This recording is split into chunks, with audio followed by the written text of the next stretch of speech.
Clients will periodically send assignment requests for jobs to be completed at their properties. As a service provider, you have the ability to accept or decline requests. The client will be notified of either actions. From your dashboard, navigate down to Assignment Requests. Here you'll see all the requests from your clients. You can click on the thumbs up icon to accept the job. You can also click into the job to review the job details, then click the Accept button.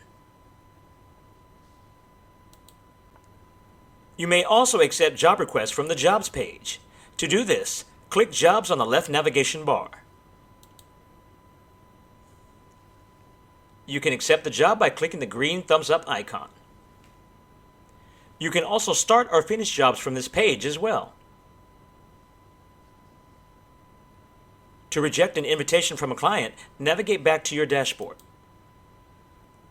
Then simply scroll down to Invitations and click on the thumbs down icon to reject the job. You can also click into the job and click the Decline button.